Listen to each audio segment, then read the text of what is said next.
Saludamos a todos los integrantes de la sesión, al equipo, ¿no es cierto?, de Secretaría, a todos les deseamos un feliz año 2022. Señor secretario, entonces le ofrecería yo la palabra para los temas de cuenta. Gracias, señor presidente. En materia de cuenta, en primer lugar, llegó en la semana del 22 de diciembre, en la sesión de ese día, se dio cuenta del oficio del presidente de la República en que solicita el acuerdo del Senado para designar como consejera del Consejo Nacional de Educación a la señora Silvia Izaguirre Tafra y a la señora Marcela Patricia Lara, catalán. Y para eso hizo presente la urgencia del número 5 del artículo 53 de la Constitución Política, que son los 30 días que en consecuencia vence el 22 de enero, el plazo para que el Senado efectúe esa vote a estas consejeras y en consecuencia significaría que la comisión tendría que verlo en la próxima semana si es que así lo dispone. Luego se han hecho presente la urgencia en calidad de suma y de simple para 10 proyectos de ley, y también en calidad de discusión inmediata para el proyecto de ley que establece la modalidad educativa del reingreso, que está en tabla para la sesión del día de hoy en tercer lugar. Y luego otro documento del director del Centro de Extensión Artística y Cultural de la Universidad de Chile, señor Diego Mate, en el cual remite una invitación al concierto aniversario de la Orquesta Sinfónica Nacional de Chile que se realizará el sábado 8 de enero en el Teatro de esa Casa de Estudios, ubicado en Providencia. De los directivos de la Asociación de Académicos de la Universidad de Talca, AFAUTAL, y del señor José Pérez de Belli, presidente de la Asociación Nacional de Empleados Fiscales, ANEF, en la que solicita una audiencia a esta comisión para exponer los hechos acaecidos al interior de esa universidad en relación con la persecución de académicos por pensar distinto, además de la discriminación de las evaluaciones académicas. Y finalmente la señora Nevly Cavieres Martínez, ella es egresada de Derecho de la Universidad de Concepción y de la Universidad Arci, mediante el cual está reiterando un correo enviado con anterioridad a esta comisión en que denunciaba el extravío de su tesis, lo que impidió titularse y que después de 25 años apareció que fue aprobada el mes de abril del 95. Debido a la situación antes expuesta, optó por ingresar a la Universidad Arci de Concepción y a pretender rendir el examen de grado. Se le informó que debía ser en la ciudad de Santiago y acompaña una serie de otros antecedentes en relación con su situación académica que ella considera que es o da cuenta de una desigualdad de oportunidades y la vulneración de los derechos humanos de un adulto mayor discapacitado que la situación que ella posee. Eso, señor presidente, en materia de cuenta. Ofrezco la palabra en relación a la cuenta. Algunos de los proyectos están en tabla, ¿no es cierto?, de los que ha pedido el Ejecutivo. Y hay otros que estamos dentro del plazo, como el caso de las representantes para el Consejo Nacional de Educación. Es un tema que debiéramos poner en tabla seguramente la próxima semana. ¿Se ofrece la palabra? Sí, senador García. Muchas gracias, presidente. Sobre dos presentaciones que me llamaron la atención. Una, me parece que es de don José Pérez, sí, en relación con que hace alusión que habría persecución política, persecución ideológica. En la Universidad de Talca. En la Universidad de Talca. Ya, eso no me había quedado claro en qué universidad. Sí, en la Universidad de Talca, sí. Y luego también, hola senadora, ¿cómo está? Lo de la tesis que estuvo perdida por 25 años, dijo. Sí, y que esta ciudad se tuvo que después matricular en la Universidad de Arci y después ha tenido, y ahí en el fondo ella quería matricularse en la sede de Concepción y dijeron que tenía que ser en Santiago, entonces tiene una serie de inconvenientes que ella denota que acá hay una situación de desigualdad en relación con ella. Entonces quiere que, me imagino, la comisión tenga algún tipo de intervención. Presidente, normalmente lo que nosotros hacemos cuando recibimos este tipo de denuncias es remitirlos al órgano educacional, ministerio. Exactamente, remitirlo a la Superintendencia de Educación Superior. Sí. Quizás lo de la Universidad de Talca podríamos remitirlo para allá, no sé si corresponde en realidad, porque estamos hablando de una cosa que no es administrativa, que estamos hablando de una persecución política. En el caso de la Universidad de Talca, perdón, ellos piden audiencia. Piden audiencia, claro. Y luego, en el caso de la Universidad Arci, es una universidad que ya no existe, entonces yo no sé si... Sí, pero tuvo administrador provisional, tuvo administrador de cierre, la subsecretaría tomó el control de eso... Pero senadora, ¿usted cree que podrían ellos pronunciar si le remitimos ahora los antecedentes de cosas que ocurrieron hace 25 años? Me estoy refiriendo a la Superintendencia de Educación Superior. Lo que pasa es que en el caso de la Universidad Arci, yo me imagino que sí, porque ellos el gobierno nombró un administrador provisional, el gobierno nombró un administrador de cierre. ¿Quién lo nombra en la superintendencia? El gobierno, Sí, en la superintendencia. Que según esto, según la información que nos han proporcionado, lo que ocurrió con esta señora, ella estudió en la Universidad de Concepción. Y Perdón, en la Universidad Arcis no, partió en la Universidad de Concepción y ahí concluyó su estudio, pero la tesis, no sé por qué motivo, estuvo perdida durante mucho tiempo, 25 años. A raíz de eso, cuando apareció la tesis, y sin poder titularse, ella ingresó a la Universidad Arcis, sede Concepción. Y cuando ella intentó dar su examen de grado en la universidad, le dijeron que tenía que ir a rendirlo a Santiago. Me imagino por la situación que estaba experimentando la universidad en ese momento. Y la rectoría le dio la misma respuesta. Y ella, en consecuencia, quedó sin rendir su examen de grado en la Universidad Arcis.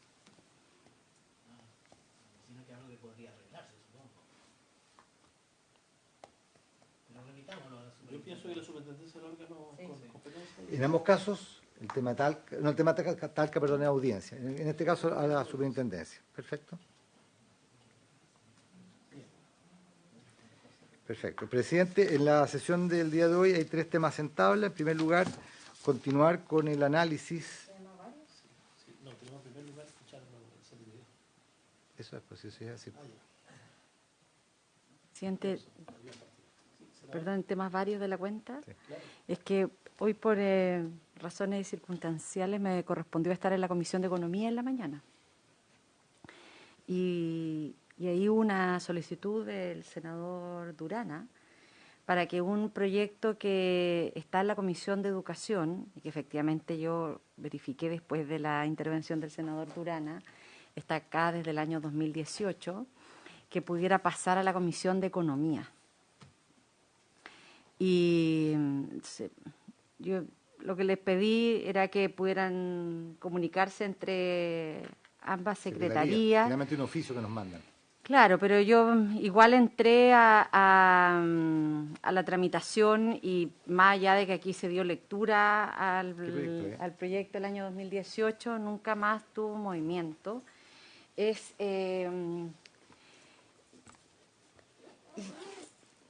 Yo creo que además está un poco obsoleto, pero es un proyecto que en algún momento también es de autoría del diputado Luis Rocaful. Y que en algún momento él lo planteó, porque el del diputado Rocaful tenía varias iniciativas. Uno de esos era el tema de la cultura chinchorra, pero es una moción parlamentaria que establece...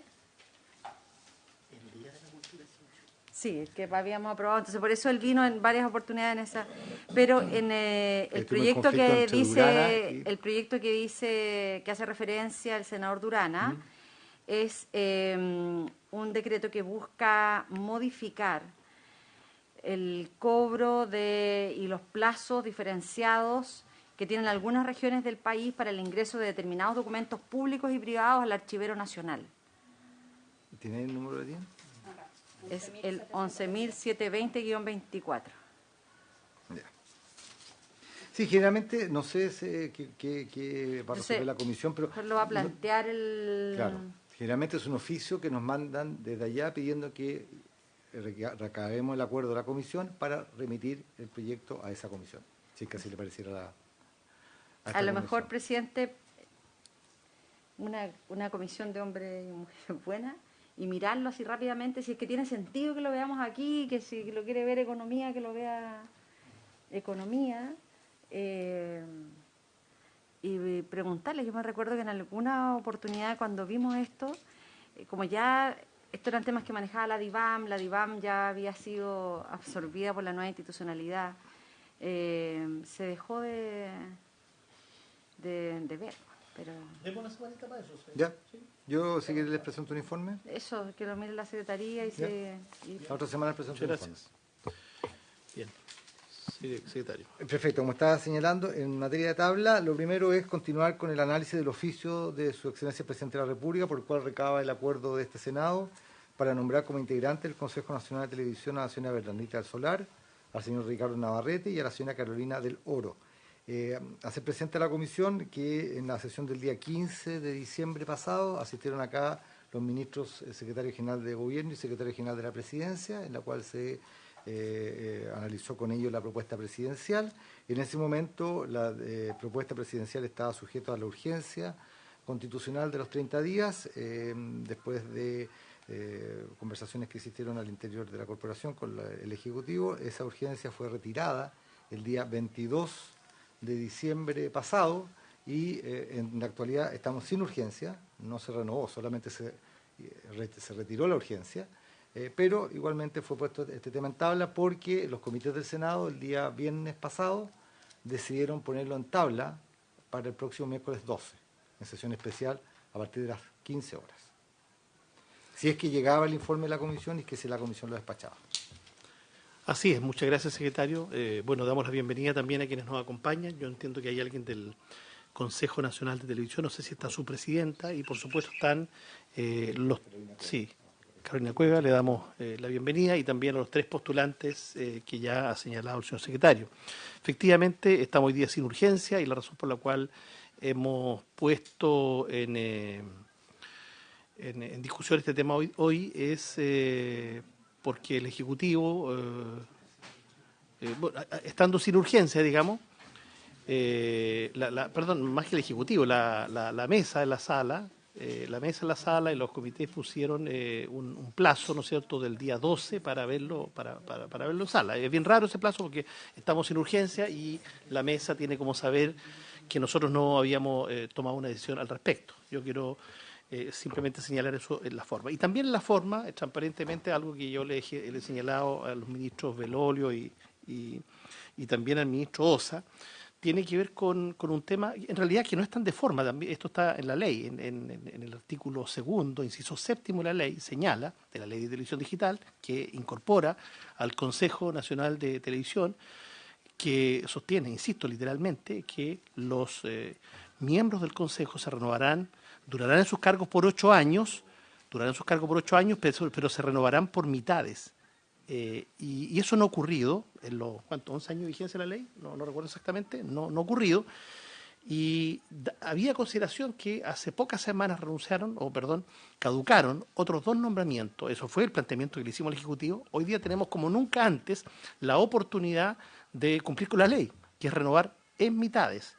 Esto ha sido siempre desfasado, bueno, porque ha habido siempre conversaciones, un poco la lógica binominal que todavía impera, y esa fue la razón. Hoy día tenemos en los hechos 5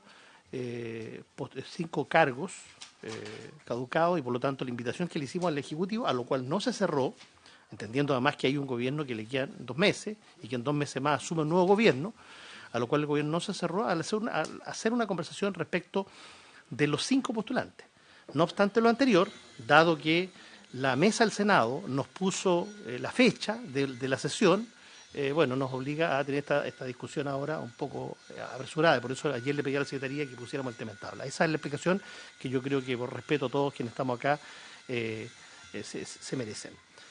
Entonces, no sé, señor secretario, si en el mismo orden que usted ha nombrado nuestros invitados del día de hoy, pudiéramos escucharlos, unos 5 o 7 minutos a cada uno, porque seguramente después va a haber algunas consultas a los señores senadores, señoras senadoras. ¿Sí? ¿Le parece? Partiríamos entonces con la señora Bernardita del Solar. Bien, escuchemos entonces en primer lugar a la señora Bernardita del Solar, unos 5 o 7 minutos, como estime. Si tiene presentación, no nos pide y abrimos la pantalla, no hay ningún problema. Arriagada y La Esperanza Silva, esos son los que también me hicieron. Muy buenos días, señor presidente, y muy buenos días a los senadores y a la senadora presente. Voy a hablar muy brevemente y, en primer lugar, quiero agradecer la invitación que me han hecho y la posibilidad de presentarme a esta comisión y responder a sus preguntas. La verdad es que sería un gran honor para mí ser parte de este órgano autónomo encargado de una tarea tan relevante como resguardar el adecuado ejercicio de la libertad de expresión y el correcto funcionamiento de los servicios de televisión. Estoy segura que podría aportar con mi experiencia a la labor del CNTV y me parece especialmente importante que el Consejo integre entre sus miembros la visión de una persona con formación de periodista y comunicadora. Entiendo que en el actual Consejo no hay representantes periodistas de profesión. Y en ese sentido, quiero destacar que tengo una extensa trayectoria profesional en diversos medios de comunicación, en los que he mostrado mi independencia y mi compromiso con la verdad, buscando entregar a la sociedad información rigurosa, seria, defendiendo la libertad y aportando con contenidos de calidad para que las personas efectivamente puedan tomar decisiones en todos los ámbitos. Sabemos que una prensa libre, independiente, rigurosa y plural cumple un papel fundamental en una de las tareas más relevantes de la prensa, que es la fiscalización del poder, todo lo cual contribuye al mantenimiento de una sana y sólida democracia, a fortalecer nuestras instituciones precisamente, que es algo que necesitamos con especial relevancia o fuerza hoy día. En mi carrera profesional también puedo destacar que fui integrante del Consejo de Ética de los Medios de Comunicación que tiene la Asociación Nacional de la Prensa. Estuve en ese consejo por un lapso de 2 años. Este es un organismo de autorregulación de la prensa escrita que busca defender el buen hacer periodístico de acuerdo al cumplimiento de las normas éticas en su desempeño, y un lugar donde las personas pueden hacer sus denuncias si se sienten o se sintieron afectadas por el quehacer de la cobertura periodística. También creo que puedo destacar dentro de mi trayectoria la labor gremial que desarrollé a través de la presidencia de la Asociación Nacional de Mujeres Periodistas, AMPE, preocupada fundamentalmente o centrada fundamentalmente en relevar el tema de la mujer en los medios, tanto a nivel de lo que se publica o de lo que aparece en los medios, así como también en términos de la estructura de los propios medios de comunicación, impulsando a través de la asociación un periodismo de calidad que incorpore la perspectiva de género en sus coberturas informativas y también en pos de diversas acciones para la recuperación de la credibilidad en un escenario como el que estamos viviendo, donde abundan las noticias falsas que afectan gravemente el escenario político y social del país.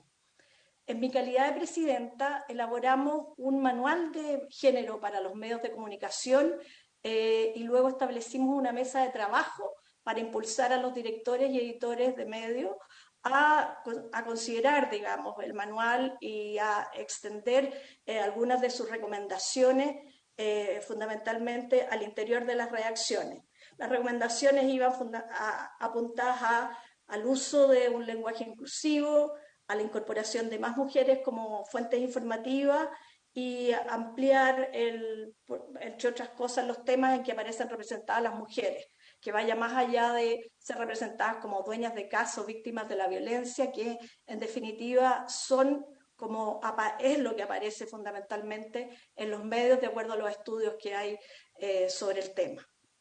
Además, quiero destacar que soy una de las 3 chilenas que son parte del Consejo Asesor de Women in the News Network, que es una red iberoamericana que reúne a 2.800 periodistas de distintos países, también interesadas en impulsar una mejora en la cobertura informativa mediante una serie de acciones de capacitación a periodistas, a las periodistas que integran esta red, y también está abierto al público en general, y también impulsando la agenda de igualdad de género. Y también soy miembro del Consejo Asesor de RedMat, que es la red de mujeres de alta dirección. Todo esto tiene que ver con mi firme convicción de que un periodismo de calidad, con información de calidad, con independencia, con pluralismo, es fundamental para el buen funcionamiento de las instituciones y el fortalecimiento de la democracia, tan necesarios hoy día. Para terminar, creo que estoy segura, digamos, que con mi experiencia puedo aportar a la misión que se ha diseñado o que realiza el Consejo Nacional de Televisión, y además fomentar contenidos de calidad en la comunicación, dado que la televisión es el medio de comunicación más masivo y que conecta a todos los territorios, apoyando la construcción de la identidad de la conexión y la cohesión en el país. Yo estoy abierta a todas las preguntas que me quieran hacer, pero quería básicamente hacer una presentación de mi trayectoria y de mi interés, digamos, en poder contribuir al país en pos de generar a través del Consejo la misión de cuidar o resguardar un correcto ejercicio de la libertad de expresión, que me parece fundamental, así como también velar por la dignidad de las personas. Creo que la labor que cumple el Consejo es esencial en esta materia. Y agradezco enormemente el haber sido presentada, digamos, hasta ante eventualmente para ser integrante de esta organización.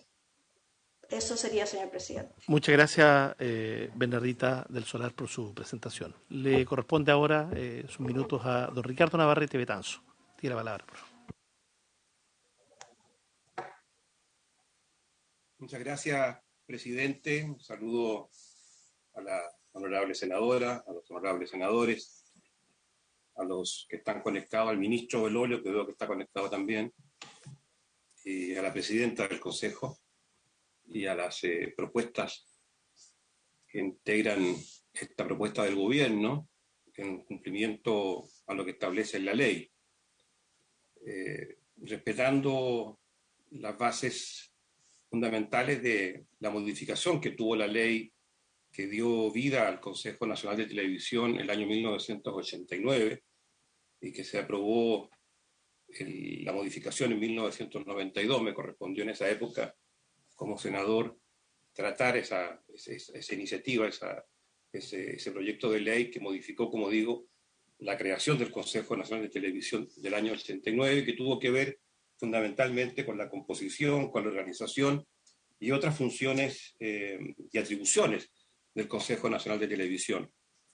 Entiendo que las bases fundamentales de la composición de este Consejo, que como digo tiene este sesgo, esta connotación de pluralidad, habrá que respetarlo y habrá que mantenerlo, sin perjuicio de que se puedan hacer en el tiempo los ajustes para que esta pluralidad pueda tener una actualización respecto a lo que realmente representa desde el punto de vista de las representaciones políticas. Yo no quisiera extenderme en demasía respecto de mi currículum, pero en fin, destacar que fui el senador en el primer periodo de la democracia.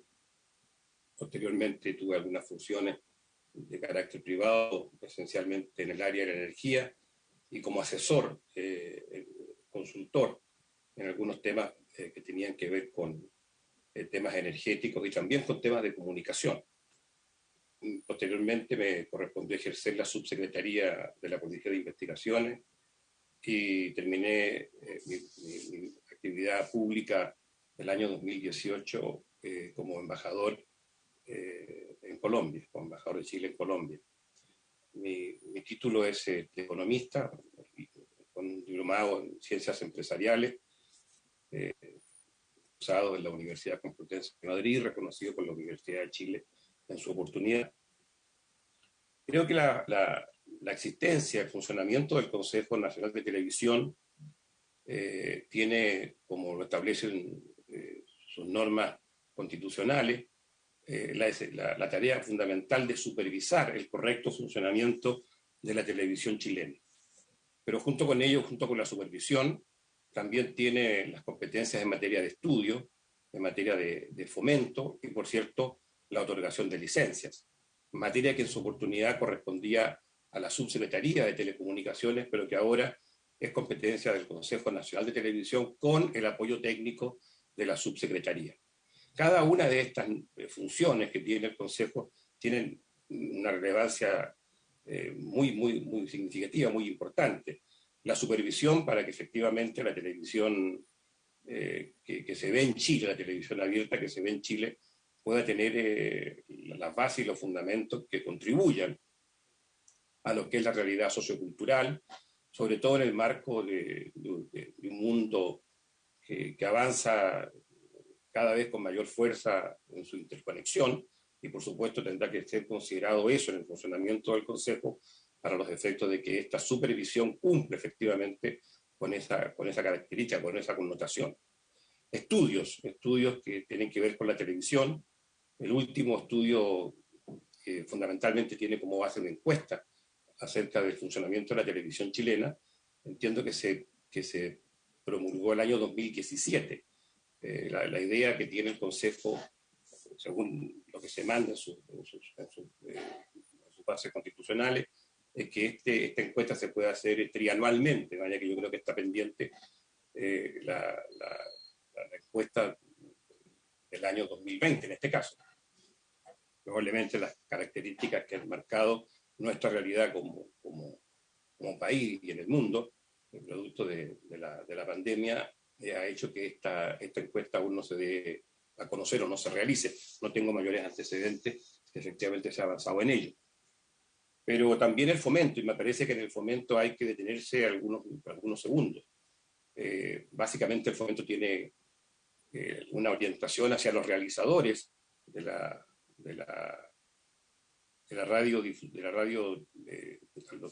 realizadores de la televisión que promueven programas que son muy importantes, tienen fundamentalmente un sentido cultural. Hay muchos de estos programas que han tenido un fuerte impacto, no solo a nivel del país, sino que a nivel del mundo. Pero los recursos que se han destinado para el fomento, los recursos destinados al Consejo para el fomento de este tipo de actividades han sido reducidos, lamentablemente. Recuerdo que en el gobierno del presidente Lagos esto llegaron a ser del orden de los 10.000 millones de pesos, que en su oportunidad eran poco más o aproximadamente 8 millones de dólares. Entiendo que el Consejo actualmente maneja un presupuesto para este fin del orden de los 4.000 millones de pesos. Que si uno hace las comparaciones respecto de la moneda que estoy señalando del gobierno del presidente Lagos, evidentemente es una reducción bastante significativa.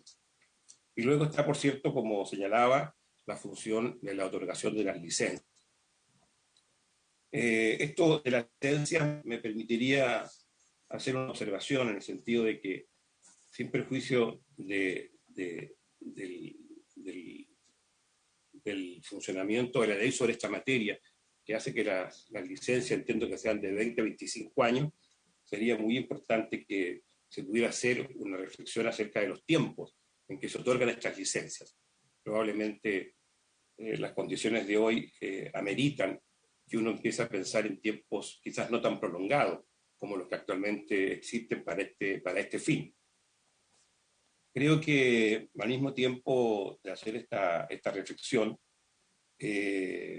vale la pena señalar que es muy curioso que llegado a las 10 de la noche, todos los canales de televisión hagan la indicación de que a partir de ese instante se pueden emitir programas para adultos. Es decir, naturalmente, con ello haciendo exclusión de que los niños puedan a partir de las 10 de la noche ver estos programas. Lo que me parece una formalidad bastante impracticable, toda vez que la tecnología de hoy permite, considerando que muchos menores de edad tienen teléfono, y bastaría aplicar el teléfono para los efectos de acceder a estos programas que se transmiten por la televisión a partir de las 10 de la noche. Entonces también me parece que este es un tema bastante complejo, pero que sería interesante que en algún minuto el Consejo pudiera tomar algunas consideraciones para ver cómo se puede manejar, cómo se puede corregir. Finalmente, quisiera destacar que además de las funciones a las que he hecho referencia, sería muy importante, muy interesante el que pudiéramos también considerar como una de las funciones o atribuciones del Consejo el ver de qué manera se puede corregir no solo lo que es el funcionamiento de la televisión abierta, sino que también todo lo que significan los canales de televisión por cable, sobre los cuales también tiene competencia el Consejo, y que muchas veces es imposible que estos canales por cable, me estoy refiriendo por ejemplo a los canales regionales, se puedan supervisar adecuadamente, y la posibilidad de que estos canales emitan programaciones que están muy fuera de lo que debe ser efectivamente el correcto funcionamiento de la televisión chilena, para que se pueda cumplir el precepto básico y fundamental en materia de supervisión del Consejo, se haga practicable. Toda vez que no tiene el Consejo funcionarios ni presencia en las regiones como para realmente cautelar el que estos canales regionales puedan cumplir fielmente con el principio del correcto funcionamiento de la televisión chilena. Me parece que es un punto sobre el cual es importante reflexionar.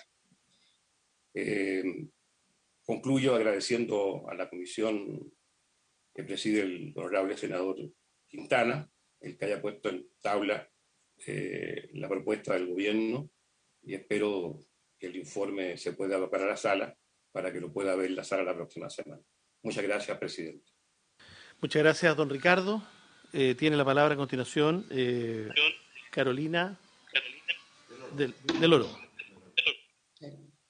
Muy buenas tardes, presidente de la comisión. Buenas tardes, senadora y senadores. Yo vengo por segunda vez, así que voy a referirme principalmente y con mucha dedicación a decir que tengo un interés profundo en estar nuevamente en el Consejo y en poder renovarme, pues creo que, de acuerdo a la encuesta que se acaba de dar del uso de la televisión del año 2020, podemos ver el uso masivo de la televisión abierta que hay en Chile, sobre todo en aquellos lugares más alejados y sobre todo en sectores más populares.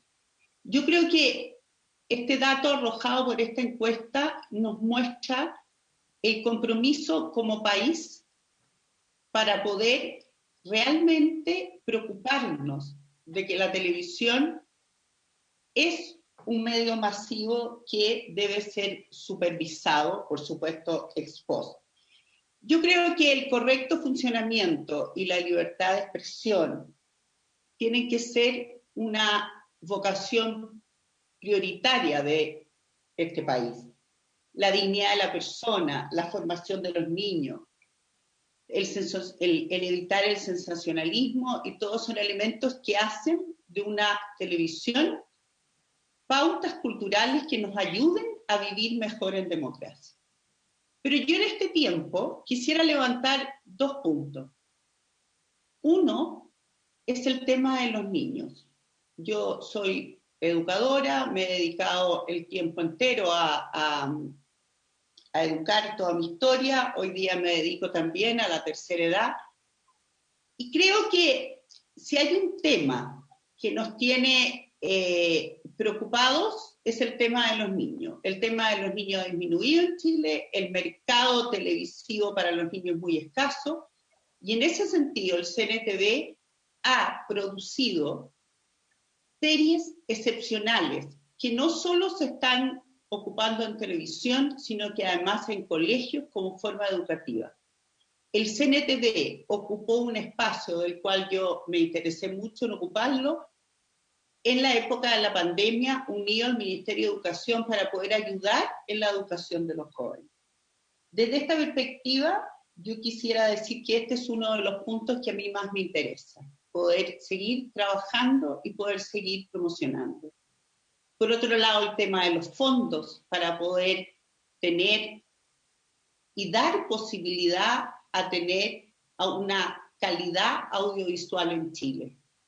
¿Y por qué? Yo no les voy a dar mi currículum porque ya llevo, y lo conocen quizás algunos, pero me interesa mucho estar porque yo soy filósofa.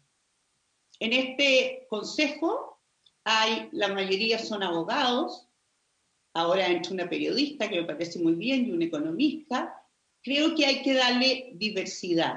Necesitamos mirar desde otra perspectiva la realidad y necesitamos profundizar. Estamos en un momento del país y del mundo que requiere miradas humanas, Ya basta de solo estadísticas. Necesitamos mirar al ser humano. Personalmente, lo que he procurado en este tiempo que llevo es mirar lo humano, es mirar aquello que no se mide, aquello que afecta al niño, al viejo, al mayor. Por eso me interesa tanto este tema. Por eso quiero seguir participando, porque creo que la televisión y las series que hemos podido hacer, que se habla poco, pero son de una calidad extraordinaria, hacen de este país y de los niños mejores, más integrales, porque ya no basta saber, hay que tener una educación integral, porque hay un grupo de adultos mayores que necesita ser acompañado por una televisión de calidad, y porque hay personas en las regiones que hemos procurado estos últimos años que tengan una televisión de calidad, porque Chile no se acaba en la región metropolitana. Y hemos hecho un trabajo, y lo hablamos con la senadora Proboste la vez pasada, de la importancia profunda de que a las regiones puedan extenderse y llegar en las concesiones y poder tener una televisión con identidad cultural de las regiones. Por otro lado, he sido una mujer que ha trabajado, soy directora de una fundación Chile Mujeres, y que creo que el rol de la mujer y la dignidad de la mujer y de todo ser humano ha de estar presente. Por eso, sin decirles más, me sentí muy orgullosa la vez pasada de haber sido nominada unánimemente por el Senado, por el Pleno del Senado. Creo que puedo seguir aportando desde una mirada que no es tan común. Y pido y les comento honestamente que quisiera poder seguir aportando a los niños, a los jóvenes de este país, en el pluralismo, pero también en la formación, en la no truculencia, en preocuparnos. Y quiero terminar con un punto. Este es un país que ha despertado, ya ha despertado en las calles, pero también en las denuncias. El aumento de las denuncias que hemos tenido en el CNTV son muchas. Y soy la primera que creo que cuando hay denuncias hay que leerlas y hay que volverlas a analizar. Y como consejera me he preocupado de leer cada una de las denuncias archivadas para saber si algo ha pasado que yo considero que atente al bien común del país. Por eso una ciudadanía que ha despertado hay que entregarle análisis de calidad y no solo de cantidad. Muchas gracias y muchas gracias por escucharme. Muchas gracias, Carolina del Oro, por su exposición. También le damos la bienvenida y saludamos al ministro secretario general de Gobierno, don Jaime Belolio, quien en rigor es el responsable de esta propuesta. Los saludamos. Bien, ofrezco la palabra a los señores senadores, si hay alguna consulta, comentario que se quiera hacer. Ofrezco la palabra. Senadora Yasna Proboste. Bueno, muchas gracias, presidente. Quiero saludar al ministro, a la presidenta CNTV, a quienes en el día de hoy han sido propuestos para este consejo. Creo que nos parece muy relevante que lo ha planteado el presidente de la comisión. La verdad, si uno lo lleva a la jerga televisiva, queremos ver la pantalla completa, digamos. Y eso pasa por, además de ustedes, tener una propuesta más concreta respecto de los otros nombres del CNTV. Yo quisiera hacer algunas consultas porque escuché con harta atención a los tres postulantes. El postulante Ricardo Navarrete, a quien también conocemos desde hace ya largo tiempo, se refirió al rol del propio Consejo del CNTV desde el punto de vista de las tareas que la Constitución encomienda al Consejo Nacional de Televisión, entre otras, velar por el correcto funcionamiento de los servicios de televisión mediante la supervigilancia y fiscalización del contenido de las emisiones. Esto en los últimos años, esta normativa ha estado en una abierta discusión pública de qué modo afecta esto a la libertad de expresión. Entonces, en función de sus experiencias, me gustaría preguntarle qué opinión tienen sobre los desafíos de futuro que tiene el CNTV para armonizar este rol regulador de supervigilancia respecto de la libertad de expresión. Por otro lado, Carolina del Oro planteaba un tema que nosotros también compartimos gratamente, y es cómo CNTV desarrolla programas pensando en nuestros niños y niñas, y comentábamos fuera de micrófonos con el presidente que a veces poco se habla de los programas culturales de CNTV. Uno tiende a pensar siempre como en la señal del canal cultural de Televisión Nacional, pero venimos saliendo de una discusión muy intensa respecto del último presupuesto del año 2022, y en donde este Congreso aprobó una cantidad importante de recursos para apoyar a programas culturales del Consejo Nacional de Televisión. Entonces, creo que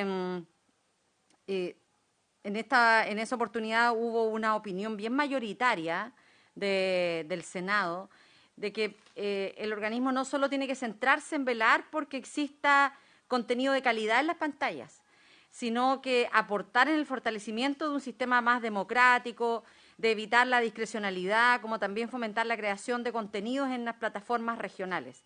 Entonces, me gustaría preguntarle al respecto qué opinión tienen ustedes a partir de su experiencia sobre estos dos temas, de cómo el rol del Consejo en el fortalecimiento de la cultura democrática y también en contenidos regionales.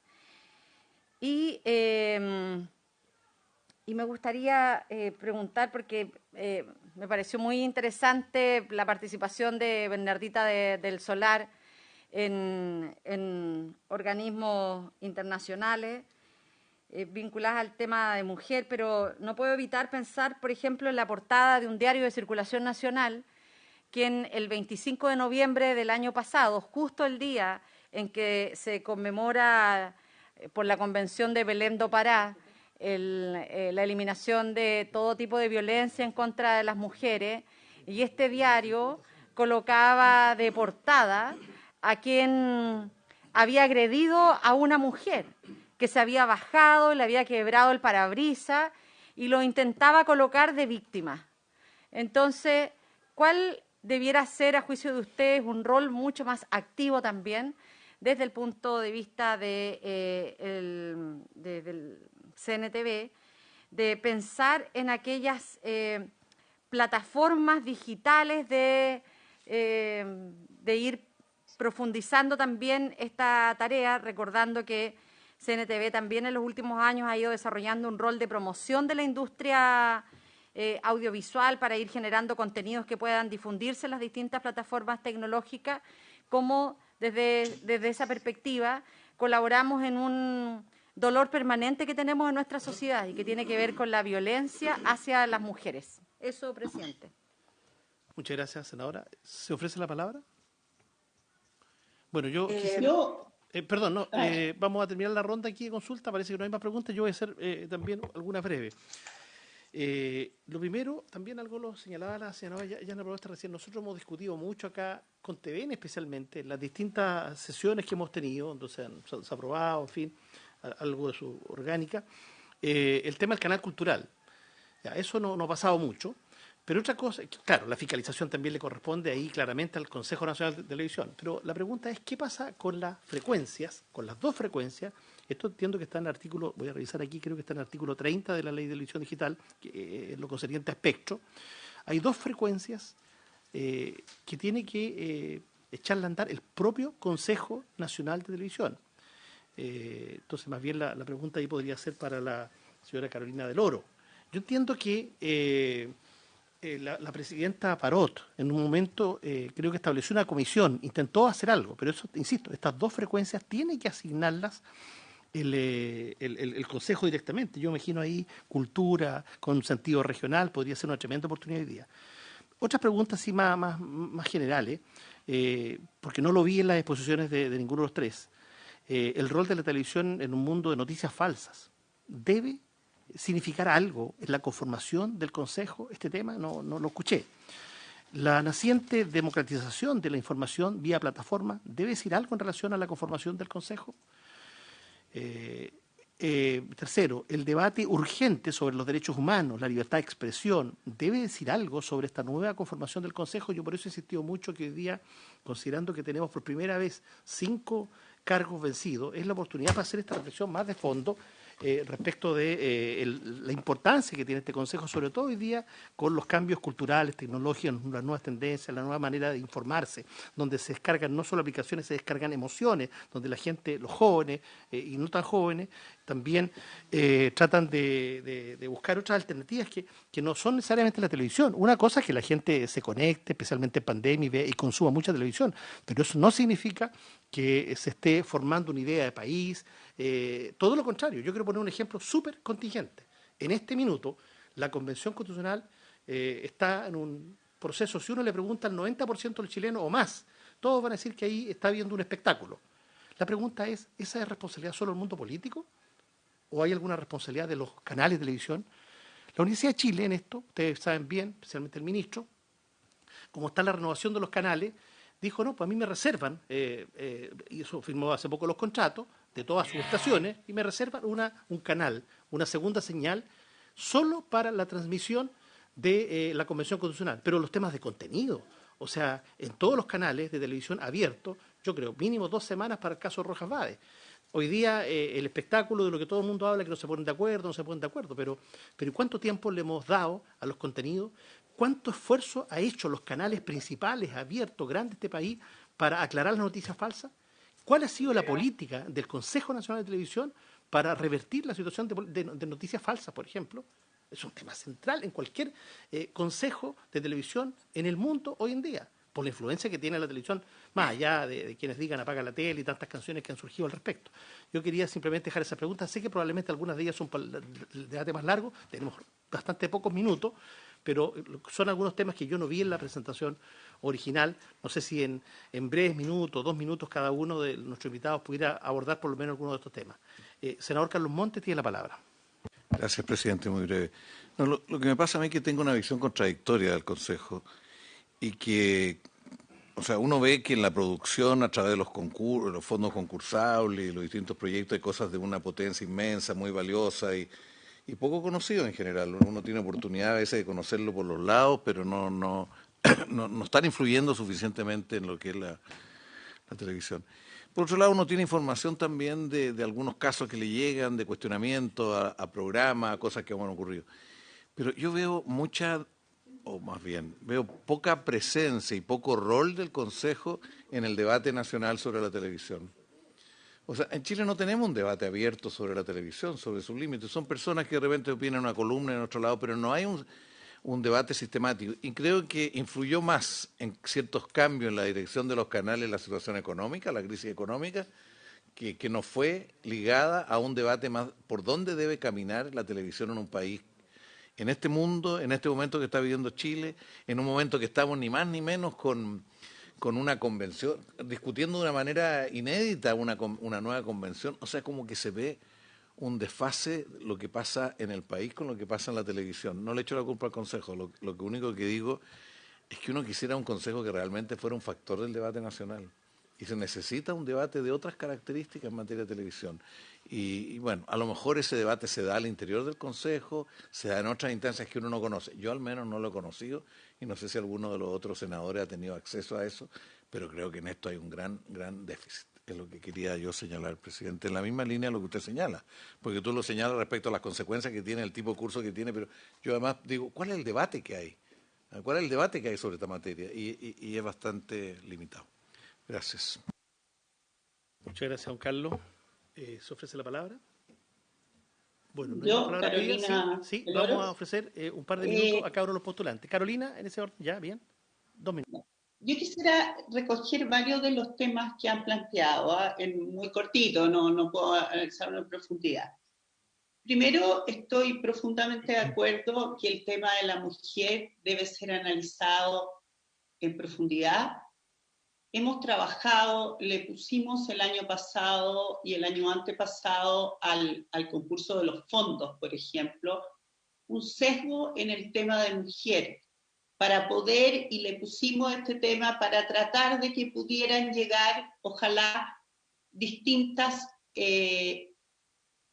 audiovisuales que trataran el tema de la mujer y su dignidad. El control de la imagen de los medios o la supervisión, ahí está, ¿no es cierto?, nuestro gran equilibrio, que es la libertad de expresión y, por otro lado, el correcto funcionamiento. Este es nuestro gran trabajo. Por eso que este es un trabajo prudencial. Y yo creo que es muy importante. Y quiero poner aquí que ha sido muy importante y hemos pensado y hemos discutido y hemos avanzado en eso. Por ejemplo, un canal se pensó, o una plataforma dedicada a los adultos mayores. Pensemos que los adultos mayores también son los que están, es un aumento extraordinario en Chile, están muchas horas expuestos a televisión y ven una televisión que sin duda, como dice el senador Carlos Montes, nos falta levantar la calidad. Hemos hecho distintas discusiones, seminarios. Yo comparto plenamente con usted, senador, la importancia de levantar este tema, de poder plantearse, porque la creencia popular era, y la creencia en general era, la televisión va en caída, esto se va a morir, pero la realidad, la pandemia nos ha mostrado justamente lo contrario. Por lo tanto, este es un tema al cual hay que plantear un debate serio, profundo, con educadores, antropólogos, periodistas, sociólogos, filósofos, abogados, todas las profesiones que puedan plantearse, a ver, el paradigma de que la televisión se iba a acabar no es tan real, es un paradigma que permite patrones culturales y educación social en el más profundo sentido, que no tenga que ver con partidismo, sino que con la naturaleza humana. Y yo creo que eso es lo que nos viene. Y eso es lo interesante de estar aquí en esta comisión hoy día, que tenemos datos duros sacados de la encuesta de televisión del año 2020 que nos muestran el valor de la televisión, perdón, la visión de la televisión, pero la desconfianza hacia ella. Y eso a mí me parece que es muy doloroso y es lo que vamos a tener que empezar a trabajar. Alegremente, a propósito de las regiones, la confianza en las regiones mayor. Entonces, la pregunta, uniendo todos estos cabos que ustedes plantean, es muy profunda. ¿Es la televisión un medio social significativo para el chileno de a pie que va caminando por la calle? Y por último, y quiero cerrar con esto, y no tengo más tiempo, podría hablar horas, pero hay un punto bien interesante respecto a las noticias falsas. Nos dedicamos con mucha dedicación a tratar de diagnosticar si hay alguna noticia que sea falsa por su imagen, que nos toca muchas veces, imágenes como el año pasado, mostraban hace 2 años una manifestación en un lugar que no era el lugar, y así sucesivamente muchos casos. Yo creo que aún la televisión, para quienes ven las redes sociales, sigue siendo un referente, que aunque no es mucha la confianza, todavía hay alguna. Fíjense la frase, me llegó esto por redes sociales, pero ¿salió en las noticias? Esa es la pregunta. Y yo creo que esa pregunta debiera agudizarse y ese debiera ser nuestro trabajo. Viene un trabajo profundo, viene un trabajo cualitativo, viene un trabajo de acoger a esta ciudadanía que se informa por este medio, se entretiene por este medio, y viene un trabajo de dar una televisión de mayor calidad y plataformas culturales y canales culturales y que puedan enriquecer a la mujer, a los hombres, a los niños, a los viejos, a los mayores de edad, a todos los géneros que tengamos aquí y poder ayudar a tener un Chile más democrático, pero sobre todo, perdónenme decirlo, menos odioso, con más capacidad de diálogo y conversación.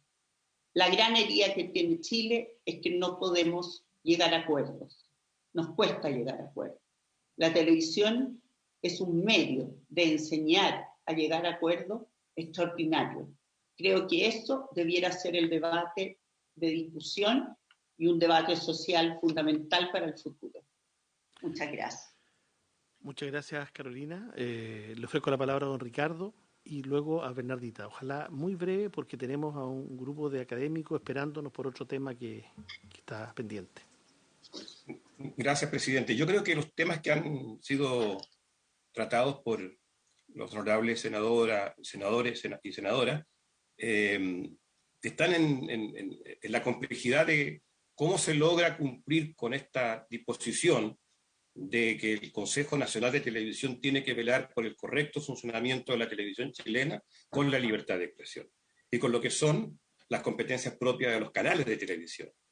Creo que ahí hay una materia que evidentemente obliga a una reflexión más profunda y a tratar de ver la forma de que esta facultad, esta función tan genérica que tiene el Consejo pueda tener una aplicación un poco más específica en relación con las observaciones que he escuchado de los honorables senadores y senadoras de la Comisión.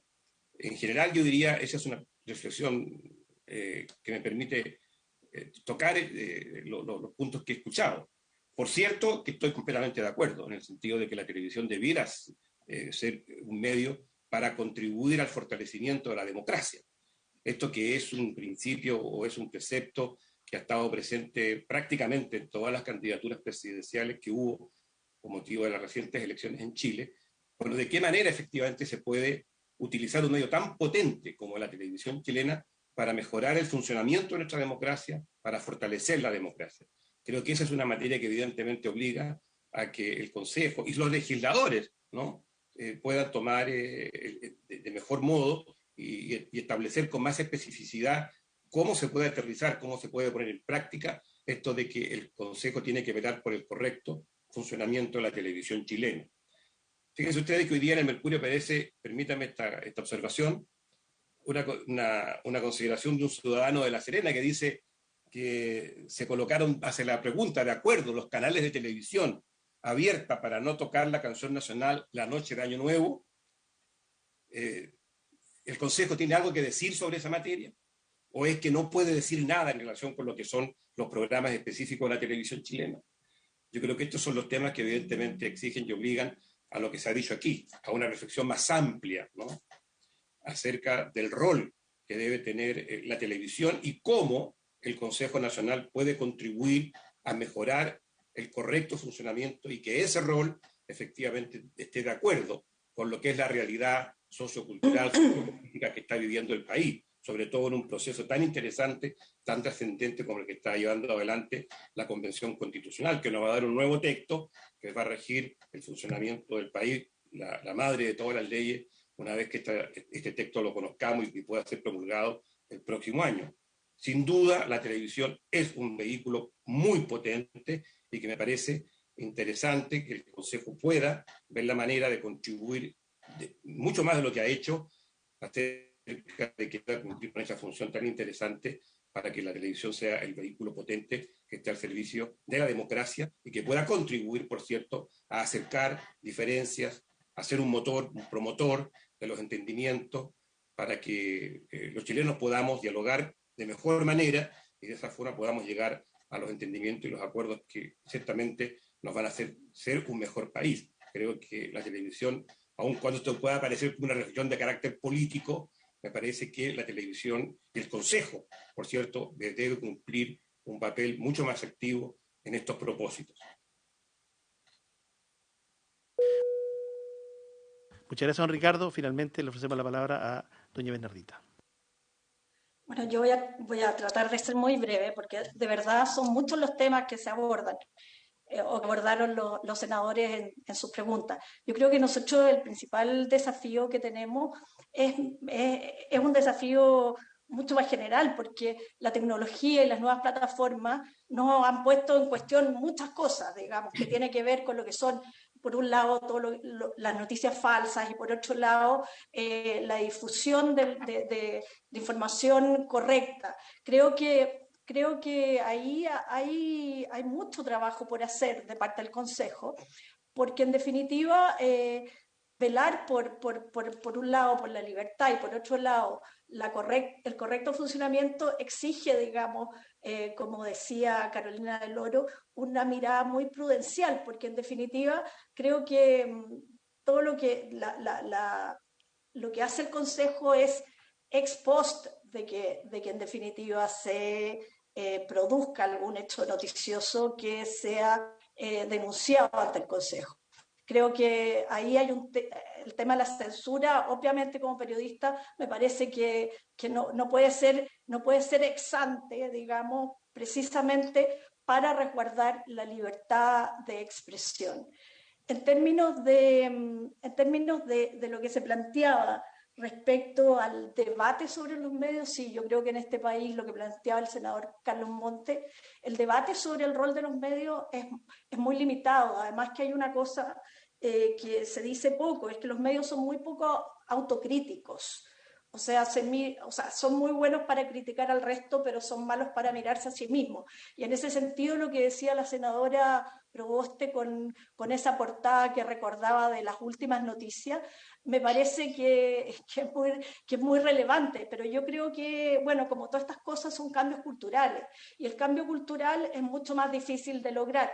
Hemos estado trabajando como en la Asociación Nacional de Mujeres Periodistas por el tema del tratamiento de la información, y ahí hay mucho trabajo por hacer, pero es poco a poco como se avanza, la verdad, y hay mucho que hacer en términos de la conciencia de la gente respecto a cómo se informa sobre mujeres.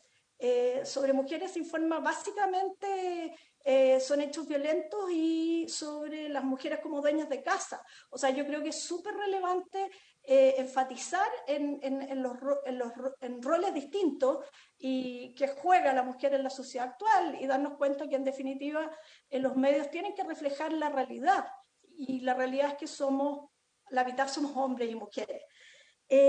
Respecto al tema regional, yo creo que sí, o sea que ahí hay que trabajar mucho, pensando en que nos cuesta muchísimo salirnos de Santiago. Yo creo que es muy difícil, y en ese sentido creo que una tarea relevante de la nueva Constitución es buscar mecanismos que puedan contribuir a la descentralización.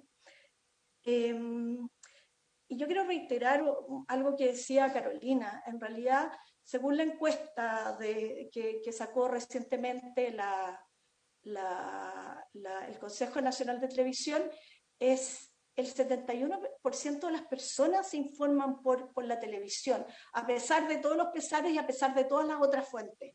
Y eso nos da la dimensión que tiene la labor que tiene que cumplir el Consejo Nacional de Televisión.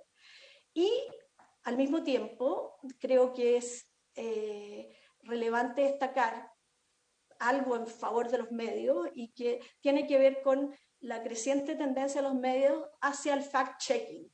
Creo que, diversos programas hoy día aparece el chequeo de información. De hecho, lo pudimos ver en los recientes debates presidenciales. O sea, hay una preocupación de los propios medios por mejorar su credibilidad, que está muy cuestionada, al igual que la credibilidad de la mayoría de las instituciones. Y creo que en ese sentido hay que preocuparse mucho, y creo que en esa labor de aumentar la confianza, recuperar credibilidad, el Consejo podría tener una relevancia aún mayor.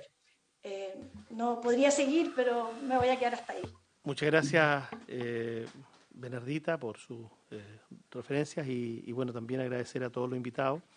La verdad que estamos muy sobre la hora, y bueno, agradecerle su participación, porque nosotros vamos a continuar acá viendo cómo resolver esta situación.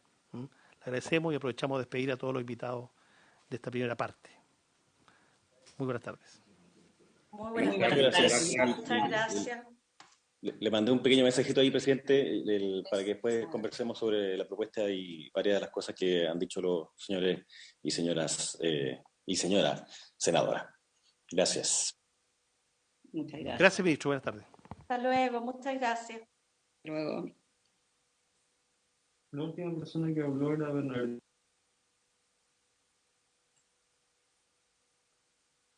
Recording stopped.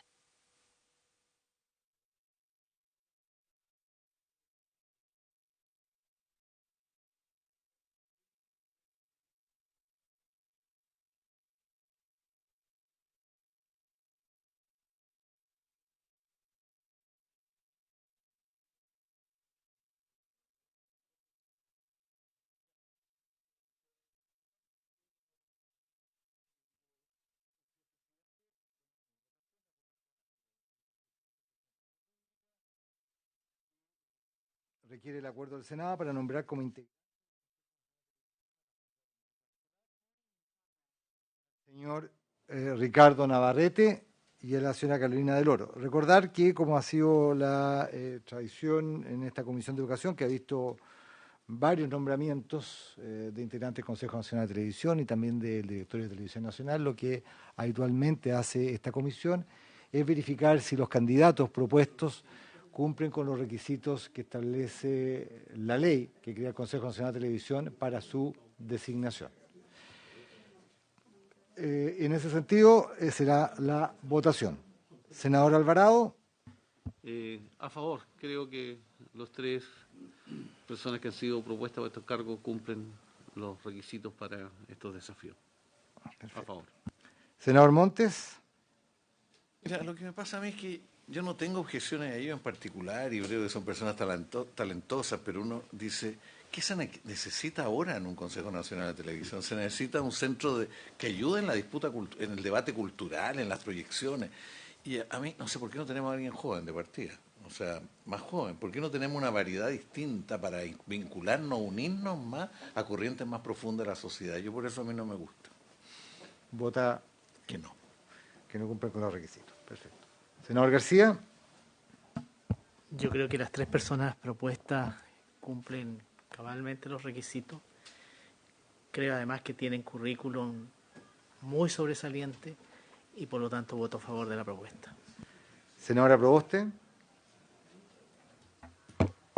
Yo, presidente, hice un par de consultas que nos parecían bien importantes para dilucidar la propuesta que nos hacía el Ejecutivo. Primero, cómo se compatibilizan los roles del Consejo Nacional de Educación, del Consejo Nacional de Televisión, particularmente lo que dice relación con la supervigilancia a los medios y la tensión que existe con la libertad de expresión, y la verdad no fue resuelta. Los temas culturales de CNTV tampoco, con los mayores recursos que el Senado entrega.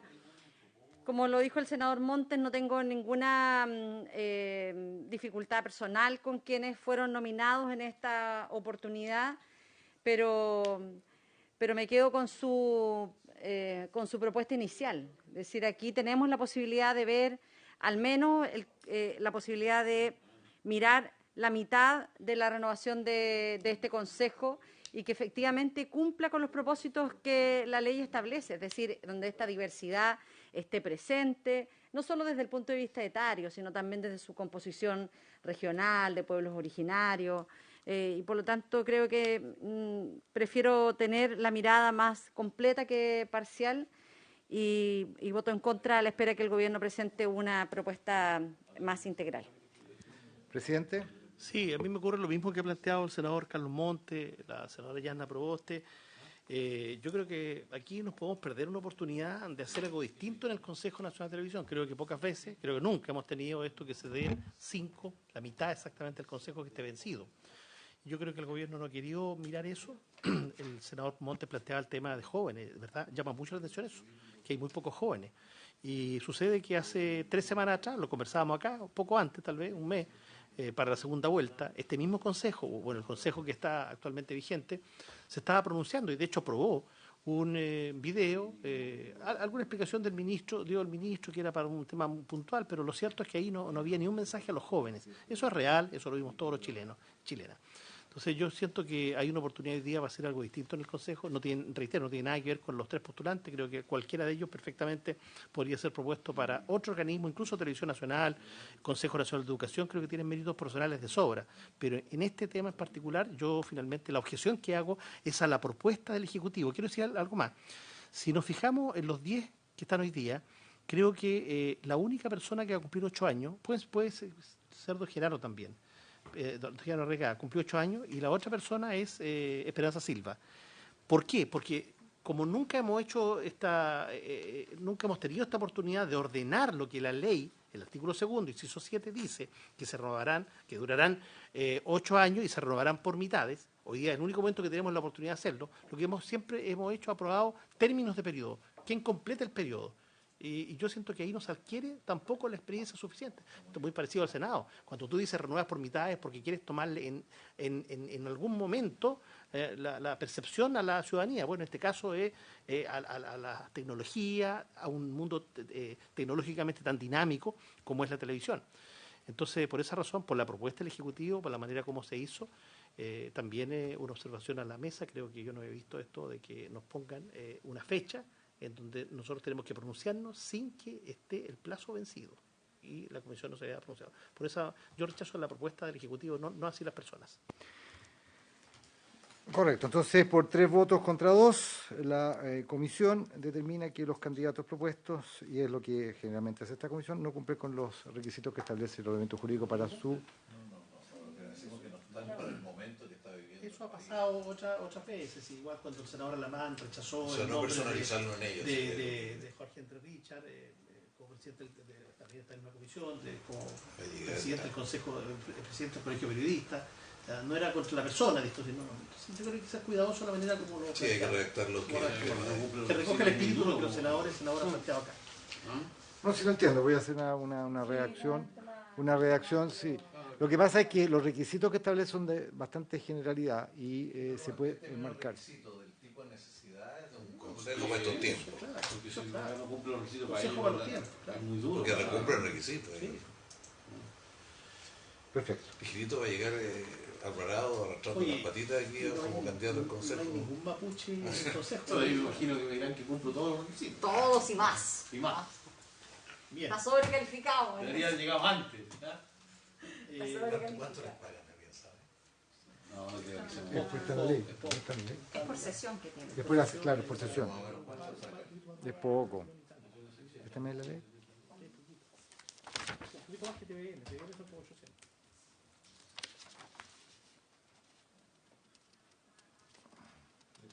Bien, pasemos.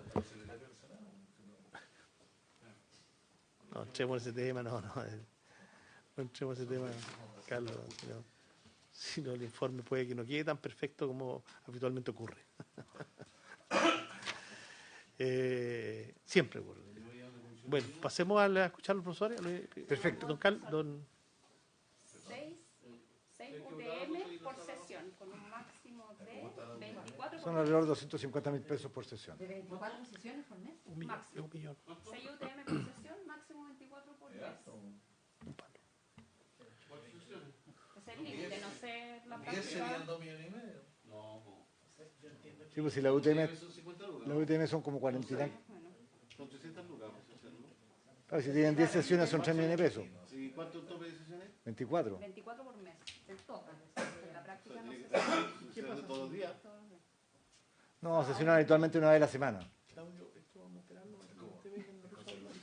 Sí, pero eso... No. Para que yo venga, pues. Para darle juventud al equipo. Oye, Dale juventud. Pero tienes que recordar que eres chilote. Chilote, sí, pues no te olvides de Chilote. ¿Prorroga por cuánto, presidente? Yo conozco los canales chiquititos. Bien, pasemos al segundo tema de la tabla. Pasamos al segundo tema de la tabla, señor secretario. Usted podría introducirlo brevemente y presentamos a nuestros dos invitadas. Sí, presidente. La comisión recibió hace un tiempo atrás dos documentos que habían sido elaborados por un grupo de profesores de la Universidad Católica, uno de la Escuela de Gobierno y otro del Instituto de Sociología de la UC. El primero es encabezado por el profesor Eduardo Undurraga y por don Juan Pablo Valenzuela, que también es del Instituto de Educación Avanzado de Educación de la Universidad de Chile, y que se denomina Encuesta para Monitoreo de Colegios Abiertos en Tiempos de Pandemia. Y el segundo documento que fue recibido por esta comisión es el de las profesoras señoras Andrea Canales, del Instituto de Sociología de la UC, y Andrea Vera, de la Facultad de Ciencias, Instituto de Matemáticas de la Universidad del Paraíso, que se denomina Mujeres en Ciencia y Tecnología, Diagnóstico y Propuesta. La comisión acordó hace alrededor de un mes recibirlas en audiencia, darles a ella un tiempo para que pudieran exponer estos estudios que se han efectuado respecto a los temas que se han señalado, y con ese motivo la comisión acordó citarlos para el día de hoy. Y si le parece a la comisión, en el mismo orden que yo he señalado, presidente, se podría dar a conocer estos informes por los profesores. En primer lugar, entonces, el profesor Eduardo Undurraga y Juan Pablo Valenzuela, y luego las profesoras Andrea Canales y Andrea Vera, por un término de 10 minutos, cada uno de los expositores, de los grupos de expositores. Sí, entiendo que la comisión prorrogó por 20 minutos en total. Sí. Entonces, yo no sé si el primer grupo o los primeros dos expositores podrían en 10 minutos hacer la exposición. ¿Sí? ¿Me dicen que sí? Muy bien. Le ofrecemos entonces la palabra a don Eduardo Undurraga. Sí. Y don Juan Pablo, y por supuesto todos la saludamos y le agradecemos por estar acá.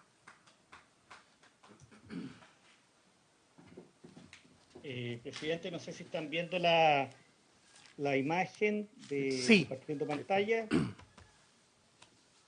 ¿Sí? ¿Aló? ¿Me escuchan o no? Se escucha muy bien. Ya, perfecto, presidente. Vamos a ir muy rápido con Eduardo, vamos a presentar en 10 minutos algunos de los elementos más relevantes de este trabajo que iniciamos en el mes de marzo y hemos seguido mensualmente en todo el país. Por un lado, las escuelas y liceos, por otro lado, en forma diferenciada, los jardines infantiles. Este es un proyecto que hemos articulado de trabajo en la Escuela de Gobierno de la Universidad Católica y el Instituto de Sociología, junto con el CIAE de la Universidad de Chile, y cuenta con el auspicio y patrocinio del Centro de Políticas Públicas de la Universidad Católica. La jefa de proyecto que no pudo estar acá es Susana Claro, ahí está el equipo de por medio, y vamos a presentar principales como características de este estudio, de esta investigación y monitoreo sistemático, y algunos de los resultados más relevantes y políticas públicas al respecto. Claramente sabemos que en marzo del 2020 se cierra a nivel mundial por el efecto de la pandemia el sistema educativo. La mayor parte de los estudiantes de todo el planeta dejan de asistir en todos los niveles educativos. No es una excepción el caso de Chile. Esta es la situación en la actualidad. Nos habíamos preparado esta ponencia para el 15 de diciembre, así que vamos a ir compartiéndolo de por medio. Si se fijan, prácticamente toda América Latina y el Caribe es cerrado, es el continente más cerrado del planeta, más allá de las situaciones mucho más duras en el hemisferio norte. Los países que han estado más abiertos, donde la apertura es muy relevante. De hecho, aquí está el dato de cada uno de los países. Significa la cantidad de semanas que han estado cerrados total o parcialmente, y dan cuenta en ese color al final donde está Chile con el grupo de los países de América Latina y el Caribe. Esa es la realidad que hemos tenido, un sistema educativo mayoritariamente cerrado. Y por ende la propuesta que teníamos era recolectar información sistemáticamente sobre la experiencia del cierre y la reapertura y la presencialidad de los estudiantes, e identificar prioridades, experiencias, buenas prácticas, e irlo compartiendo resultados en tiempo real con toda la ciudadanía a través de un sitio web, pero también con el Ministerio de Educación y la Subsecretaría de Educación Parvularia, de tal forma que pudiera servirle para la toma de decisiones. Aquí está el equipo que hemos conformado.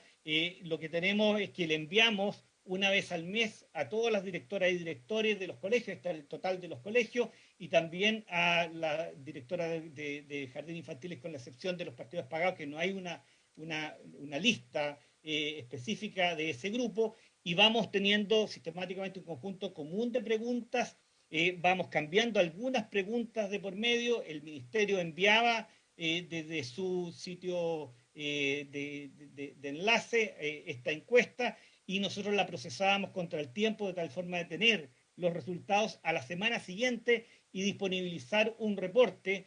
Ahí están los reportes que entregamos cada 2 semanas, uno de educación parvularia, el otro de educación escolar. En realidad hoy día tenemos 17 reportes entre la preparación de la última, de esta 15, teníamos 15, hemos hecho sistemáticamente 2 análisis del tema longitudinal, hemos estado investigando, los reportes están disponibles para toda la ciudadanía, hay un sitio web de por medio que pueden acceder a ellos. De hecho, cada vez que nos contestan los directores, las directoras, le hacemos llegar el acceso al tema del reporte y decirle dónde está de por medio, de tal forma de poder darle una retroalimentación de forma inmediata. Aquí hay algunos antecedentes.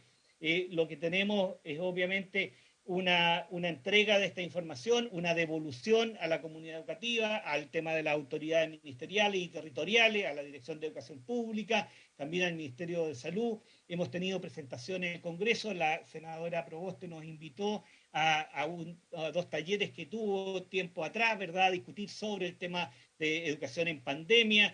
El Banco Central ocupa nuestros antecedentes para poder calcular el IMACET, dado que no hay datos del tema de la asistencia, y este es un proxy de por medio. Hemos tenido una amplia cobertura en prensa sistemáticamente todos los meses cuando estamos entregando estos reportes. Tratamos de tener una interacción, hemos organizado webinars, seminarios de discusión de esos resultados. Algunos principales resultados rápidamente, algunas de las pistas. La presencialidad, como ustedes se fijan, acá está por dependencia institucional, aquí están los meses, este es el nivel escolar, este es el sector de educación parvularia, los jardines infantiles, y lo que tenemos que gradualmente se va abriendo con mayor intensidad claramente el sector particular pagado mucho más rápido, y estaba rezagado el sector municipal, especialmente hasta antes que asumieran las autoridades locales. Esto obviamente en la apertura de la perspectiva de que tenían fase 2 o superior, que podían abrir los colegios antes de que se permitiera que inclusive en cuarentena pudieran estar abiertos. Y en el caso de educación parvular lo mismo, terminamos con una situación masiva del punto de vista de apertura, con algo más rezagado con los BTF, los jardines infantiles, principalmente dependientes del sector municipal. La educación de servicios locales, educación pública, fue mucho más parecido al sector privado que al sector municipal en el primer semestre, como decíamos. Pero sin embargo, la apertura presencial de los colegios es altamente heterogénea. En el sistema escolar, como vemos, gradualmente se va abriendo para todos los alumnos, pero paulatinamente era más bien compartir la jornada, una semana un grupo, otra semana otro grupo, podía ser algunos estudiantes a una preferencia, hay una heterogeneidad de por medio. Claramente el primer semestre hubo un periodo donde estas líneas blancas es que no estaban abiertos por la situación de la pandemia, estaban en cuarentena, y muy pocos colegios tienen la situación similar a la que tenían prepandemia, todo el día todos los estudiantes. Más bien lo que tenemos es que gradualmente va creciendo, todos pueden venir, pero en jornadas reducidas. Eso es lo que ha ido creciendo a través del tiempo, y lo mismo vemos en términos heterogéneos del punto de vista de los jardines infantiles.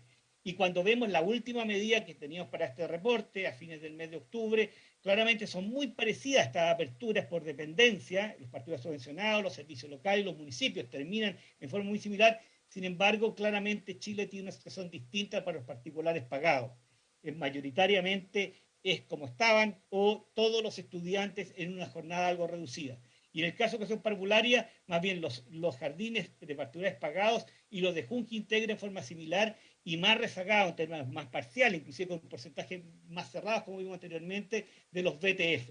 En términos de la proporcionalidad de horas, aquí claramente de nuevo, los particulares pagados versus el resto es aproximadamente un 50-55% de las horas que se tenían de presencialidad promedio antes de la pandemia en las que se realizan en esta reapertura durante el finales del año.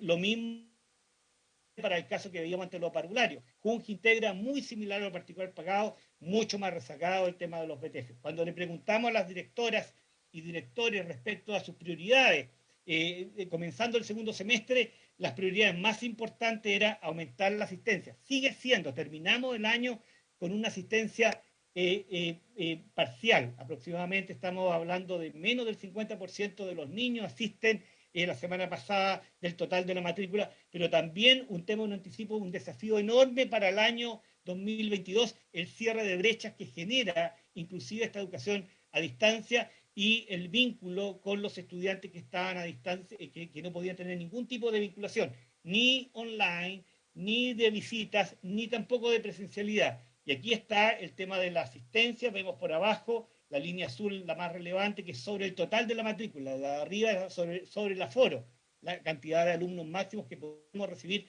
para cumplir los protocolos. Y lo que tenemos que, hubo un incremento, 38 en el mes de noviembre, les comentamos que se alcanzó el 42% en el sector escolar y 43% en educación particular, es decir, menos de la mitad de los estudiantes asiste presencialmente, a pesar que había una disponibilidad mucho mayor, mucho más alta para poder hacerlo.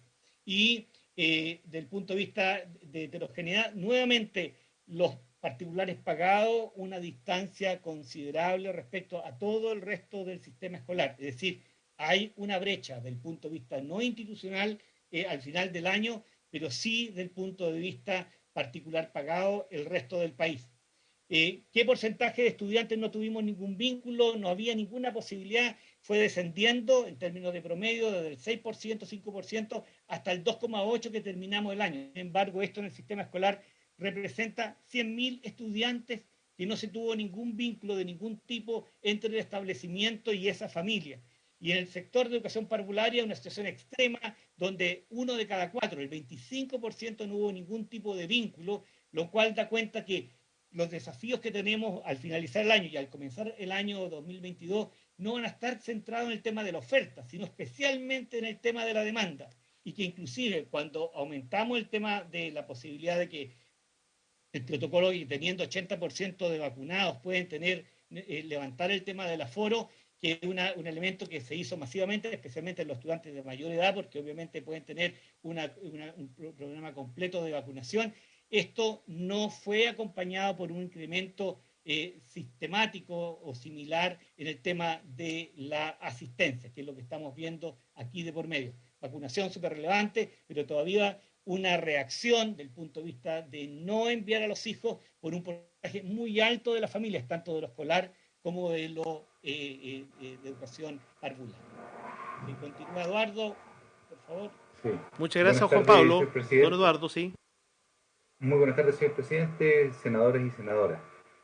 Nosotros dividimos nuestras propuestas en urgentes y de mediano plazo. En las urgentes incluimos promover la asistencia a la familia y disminuir barreras reales, como horarios, aforos, sistema de turno, y algunas percibidas como el riesgo. Segundo, una búsqueda activa de estudiantes desvinculados a través de la identificación, por ejemplo, del programa Alerta SIGE del Mineduc, y también el apoyo de otras organizaciones como municipalidades, organizaciones comunitarias, la comunidad escolar más en general. Tercero, continuar y mejorar el monitoreo de escuela y contagio. Idealmente integrar o cruzar los datos de Mineduc y MinSal, que eso ha sido imposible hasta ahora, información a comunidades educativas, por ejemplo, y diagnóstico, aprendizaje y desarrollo. Cuarto, apoyar a las escuelas que siguen cerradas o que están al menos parcialmente cerradas, y por último, promover la vacunación en todos los niveles para aumentar la cobertura. En cuanto a las propuestas y recomendaciones de mediano plazo, tenemos en primer lugar medidas de mitigación de impacto y recuperación del aprendizaje. Primero, continuar el uso de diagnóstico integral de aprendizaje, autoimplementado en cada sala de clase. Segundo, y de manera complementaria, proponemos un diagnóstico de estudiantes censal, riguroso, independiente y comparable en el tiempo, por ejemplo, como un CIMSE priorizado. Tercero, mantener la priorización curricular y actualizarla en base a los diagnósticos mencionados anteriormente, el DIA y el CIMSE, por ejemplo. Y cuarto, mitigar el impacto de la pandemia focalizándonos en áreas y estudiantes prioritarios, tanto bienestar emocional, desarrollo físico, desarrollo lector y preparación técnico-profesional. Por último, en recomendaciones de mediano plazo, proponemos fortalecer el aprendizaje continuo y colaboración en el sistema escolar. La siguiente, Juan Pablo. Gracias. Primero, a través de un levantamiento y difusión de buenas prácticas entre establecimientos que han funcionado bien. Segundo, favorecer la implementación de mecanismos híbridos de vinculación y aprendizaje, por ejemplo, en cuanto a conectividad y pedagogía. Tercero, establecer condiciones para preparar el sistema para futuras crisis sanitarias y desastres de origen natural interrumpan el funcionamiento del sistema escolar. Mejorar la gestión de datos y vínculos de la comunidad educativa. Creemos que más transparencia produce mayor confianza en el sistema, en especial de los apoderados, que es lo que mencionaba Juan Pablo. Quinto, reevaluar el cierre de las escuelas como estrategia de mitigación de contagio, especialmente en cuanto a incorporar los costos sociales, económicos y de salud y los beneficios sanitarios que generan. Y por último, mejorar la infraestructura del sistema. Por ejemplo, actualizar los criterios de ventilación, preparación de emergencias y conectividad. Y para cerrar, para concluir, un resumen, nosotros documentamos una severa irrupción del sistema educacional. Esto posiblemente va a tener consecuencias educativas y de capital humano de corto, mediano y largo plazo que aún no dimensionamos. Lo más preocupante, la mayoría de los estudiantes, con excepción quizás del sistema particular pagado, no tuvo educación presencial en al menos un año y medio, y gran parte del sistema está abierto hoy, pero no tiene jornada ni semana completa, especialmente el sector escolar. Lo que es muy preocupante, menos de la mitad, o aproximadamente la mitad ahora, de los estudiantes asisten a clases cuando tienen la oportunidad. Y muchas familias no tienen urgencia en la presencialidad. Sí, para cerrar, creemos que el próximo año el foco debiese estar en recuperar los aprendizajes y habilidades afectadas durante este año. Muchas gracias.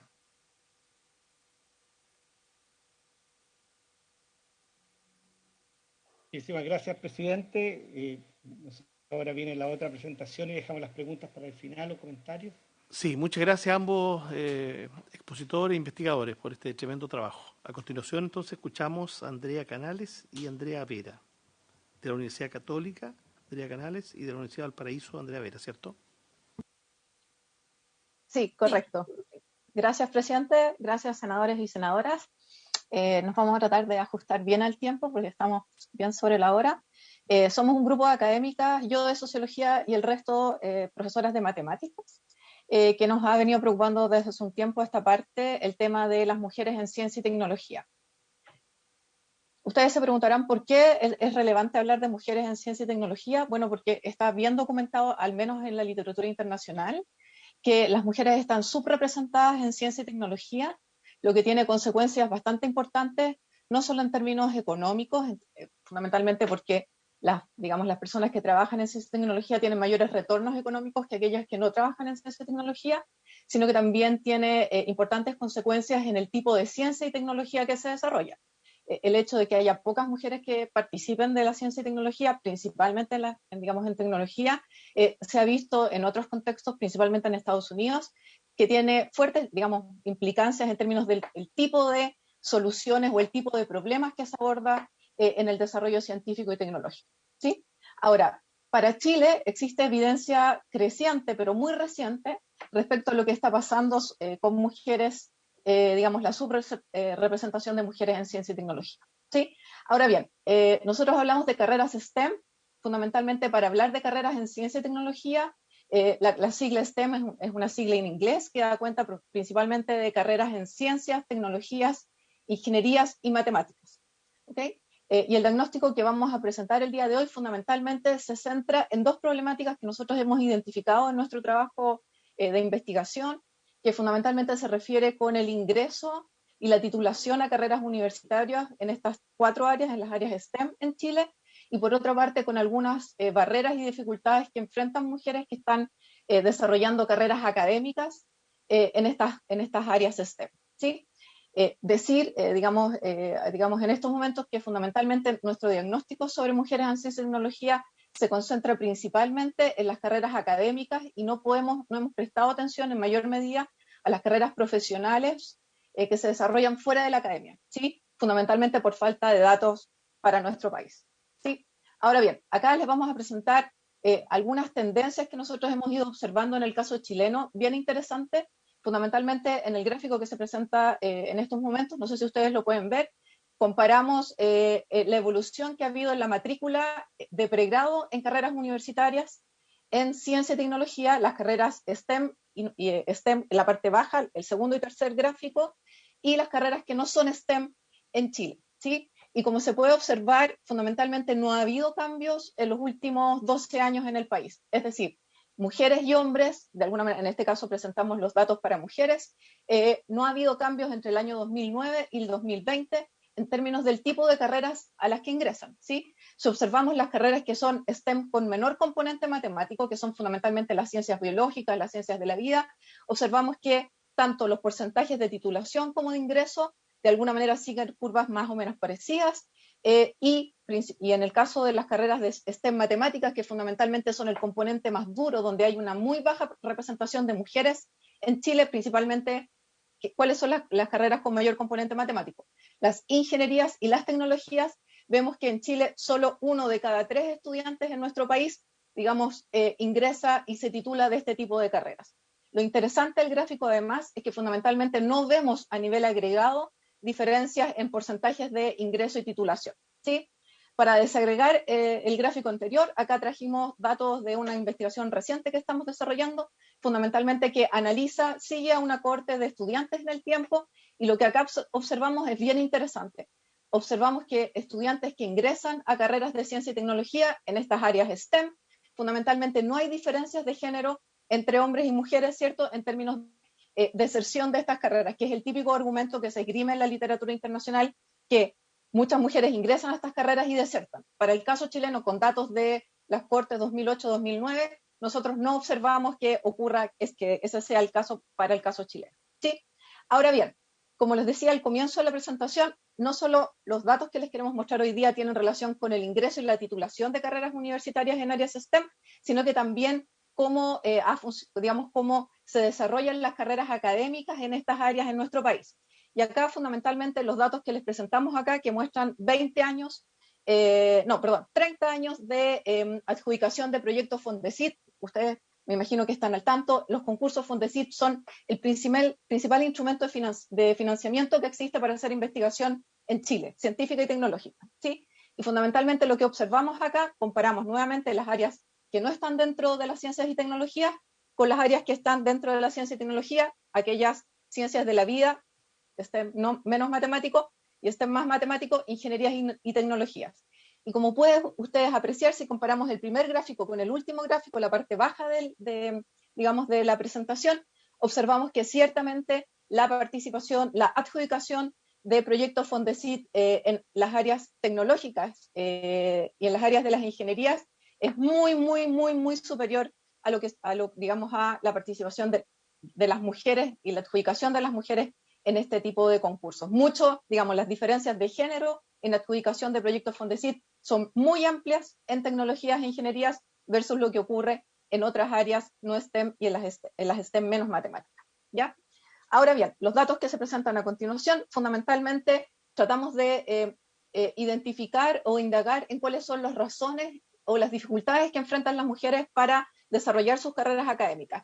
Y potencialmente el dato más interesante que aparece de estos resultados, que fueron hechos con una encuesta que se llama Gender Gap, que es una encuesta internacional, muestran que fundamentalmente las mujeres tienen mayores probabilidades que los hombres de interrumpir carreras académicas. Ahora, esto puede resultar no sorprendente, pero es interesante hallarlo, fundamentalmente este resultado, en el contexto de mujeres que desarrollan carreras en áreas científicas y tecnológicas, ¿sí?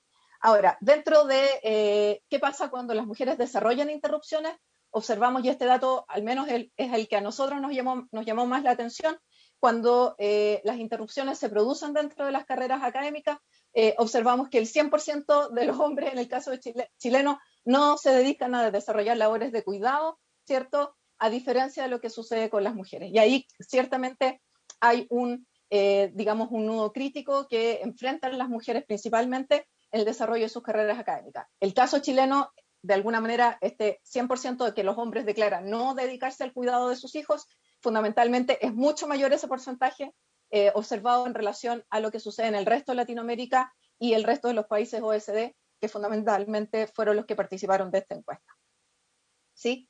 Lo mismo observamos a continuación. Si han experimentado situaciones de acoso sexual dentro de sus carreras académicas, observamos que no hay mayores diferencias entre el caso chileno, el caso latinoamericano y los datos que tenemos de la OECD. Lo interesante del caso es que al menos un 55% de las mujeres que fundamentalmente respondieron a esta encuesta mencionaron que han vivido o han sabido de casos de acoso sexual que han experimentado dentro de sus carreras académicas. Todo esto para darle ahora la palabra a Andrea Vera, que va a presentar fundamentalmente los lineamientos de propuestas para hacer frente a estas problemáticas que recientemente hemos presentado. Muy bien, gracias Andrea. Gracias. Escuchamos a Andrea Vera. Muchas gracias. Entonces, sí, respecto a los lineamientos de propuestas, no voy a leer palabra por palabra, pero hemos clasificado en 3 categorías, que las podríamos llamar como acceso, permanencia o retención de las mujeres en estas carreras, y un eje más transversal, que es el que refiere al clima laboral, que por ejemplo es el mejor predictor para los episodios de acoso. Y aquí quiero ser súper enfática en decir que ningún lineamiento es suficiente por sí mismo, es decir, son interdependientes. ¿Sí? Es decir, no sacamos nada con mejorar, por ejemplo, el acceso, si es que no, nos preocupamos a la vez de observar e intervenir el clima organizacional con perspectiva de género. La siguiente, Andrea, por favor.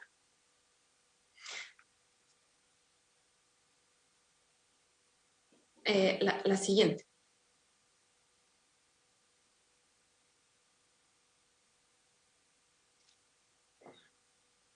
La anterior a esa. Sí, entonces con respecto a las propuestas de tipo afirmativo, nuestra propuesta es que estas estén en el momento de empezar a estudiar una carrera, es decir, de elegir la carrera de pregrado, pero también al inicio de la carrera académica, es decir, cuando entramos a trabajar en una institución. Por otra parte, la acción afirmativa también debe estar presente en el periodo de consolidación de las carreras académicas. Por ejemplo, que aquí se reflejan, cuotas en proyectos de investigación, y una cosa muy importante también es considerar las interrupciones, que como bien decía Andrea, son más usuales en las mujeres, al momento de evaluar y jerarquizar. Es importante que las interrupciones, si bien muchas veces son por maternidad, esta no es la única razón, también podrían ser por labores de cuidado de otros familiares, o por enfermedad, o un sinfín de situaciones. La siguiente, Andrea. Además, también creemos que toda la comunidad debiese ser capaz de entender la complejidad de las razones que hay detrás de esta brecha de género, y para esto es fundamental la formación y sensibilización en género a nivel transversal en toda la comunidad, en nuestro caso universitaria, es decir, en todos los estamentos. Pero es aún más esencial en los cargos de jefatura y toma de decisión, ya que en ellos y en ellas son los encargados y encargadas de emitir el discurso oficial de una unidad o institución, aparte, por supuesto, de tomar las decisiones. Además, en este caso también quería profundizar, por ejemplo, en el primer punto que dice campañas de visibilización de las 3 dimensiones del acoso sexual. Con esto nos referimos a 3 niveles que ha destacado la investigación en acoso sexual. En el nivel más bajo estarían los episodios de acoso por razones de género, que son los más usuales, los más cotidianos, que muchas veces tienen que ver con el humor y que generan un clima hostil para las mujeres en estas áreas. Luego más arriba está la tensión sexual indeseada, y en la punta de este iceberg, el iceberg es la figura gráfica que se propone, están los eventos de coerción sexual, que son los más graves, pero también los más inusuales. También proponemos financiar redes de mujeres, ¿sí? Sí, gracias. Ahora, con respecto a cómo evaluar cualquier propuesta que pretenda cerrar la brecha de género, creemos que es fundamental tener en cuenta la heterogeneidad en las disciplinas STEM. Como vimos en los datos que nos presentó Andrea anteriormente, la brecha de género no es la misma en estas áreas, ¿sí? Podemos al menos clasificar en 2 categorías. Entonces, lo que funciona bien en algunas disciplinas puede no funcionar bien en otras disciplinas. Por lo tanto, proponemos que es necesario incluir indicadores de carácter cualitativo que de alguna manera den cuenta de esta heterogeneidad. La siguiente. Entonces, por último, con lo que queremos destacar de todo lo que hemos hablado y de alguna manera que se lleven, a pesar de que nos faltan detalles, pero por supuesto que podemos hacerles llegar el informe final con todos los detalles, es primero tener en cuenta la heterogeneidad, y un punto de esta heterogeneidad es que algunas disciplinas están muy lejos de ser paritarias, ¿sí? O sea, si bien ninguna es totalmente paritaria, algunas están muy, muy lejos. Entonces, algunas veces cuando se pide paridad, esto podría incluso llegar a sobrecargar las carreras de las mujeres que ya están en esta disciplina. Por otra parte, las políticas tienen que ser transversales en todos los niveles de una institución y, como vimos, en todos los momentos de la carrera. Además, estos resultados son en el mediano y largo plazo, entonces hay que tener paciencia con los resultados y no, de alguna manera, desechar las propuestas porque no han resultado de un año para otro. Y por último, creemos que el cambio cultural es fundamental y esencial para que estas propuestas sean entendidas por toda la comunidad y por lo tanto la formación transversal es primordial. Muchas gracias. Muchas gracias, Andrea, y a los cuatro en general, a los cuatro expositores. Bueno, ha estado, por supuesto, siguiendo también esta interesantísima presentación del subsecretario don Jorge Poblete. Es una lástima no tener más tiempo. Partimos muy tarde con esto, pero la verdad que esto yo creo que va a generar algunas reacciones en distintos ámbitos, académicos especialmente, pero también en lo que son las políticas públicas. Si bien hay un gobierno que le queda poco tiempo, yo creo que nunca es tarde para lograr algunas inflexiones como las que aquí se sugieren en estos documentos que también los tenemos en nuestro poder. El secretario me recuerda que estamos bien el pasado en la hora, pero me pidió la palabra la senadora Yana Proboste antes. Presidente, yo quiero felicitar a las investigadoras por compartir el estudio en esta comisión. Agradecer, presidente, que haya considerado en medio de un debate de una iniciativa que de alguna forma tiene una vinculación, porque lo que estamos viviendo a través de la tramitación del proyecto de reingreso es como esta sociedad no pierde talentos que han desertado del sistema escolar. Y esto se conecta también con la pérdida de talentos que tenemos a nivel de educación superior y de desarrollo de conocimiento científico, tecnológico. Y por eso quiero, junto con felicitar el estudio de las investigadoras, los datos que nos presentan son preocupantes y debieran a cualquier sociedad y al Estado movilizar energías para lograr acortar estas brechas respecto de la definición de recursos en proyectos de investigación, en generar políticas que incentiven desde la temprana edad a que las niñas se vayan incorporando también a la posibilidad de generar una vía que se sientan atraídas por las ciencias, a desarrollar ciencias, a mirar que hay mujeres científicas, pero para eso el Estado tiene que ir eliminando una serie de barreras. Algunas de ellas están expresadas en el estudio. Y hay otras que son mucho más invisibles, que las mujeres las enfrentamos en todo ámbito que nos desarrollemos y que la sociedad le ha generado un espacio histórico para los hombres. Me refiero a las barreras que tenemos con la maternidad, a las barreras que tenemos con los horarios, a las barreras que tenemos desde el punto de vista de los roles que tenemos que ir asumiendo también en nuestros espacios más privados. Entonces, necesitamos que el conocimiento esté al servicio de las oportunidades de los distintos géneros. Entonces, quería proponer que, si las autoras así también del estudio lo aprueban, en que enviemos estos estudios tanto al Ministerio de Ciencias como al Ministerio de Educación, solicitando a ambos acciones positivas, en concreto al Ministerio de Ciencias, en que informe a esta comisión cuáles son aquellas acciones positivas para favorecer la participación en la definición de proyectos de investigación a consorcio en donde participen mayoritariamente mujeres, y también pedirle al Ministerio de Educación que informe cuáles son las acciones positivas que hoy se están haciendo para promover que las mujeres participen también de manera más activa en aquellas carreras vinculadas a la ciencia, a la tecnología, a la ingeniería, a las matemáticas. Me permito también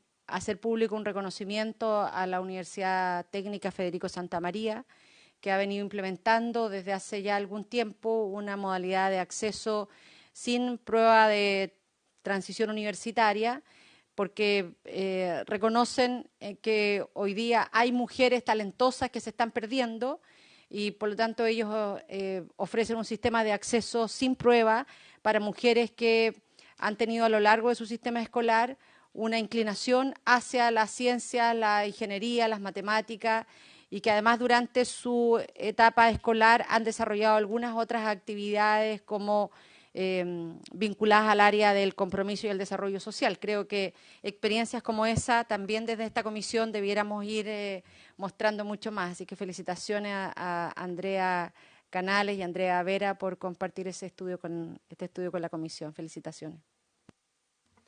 Muchas gracias, senadora Yasna Proboste. Si le parece, entonces, después ratificaríamos, ¿no es cierto? El acuerdo sería justamente ese, de oficiar a ambos ministerios.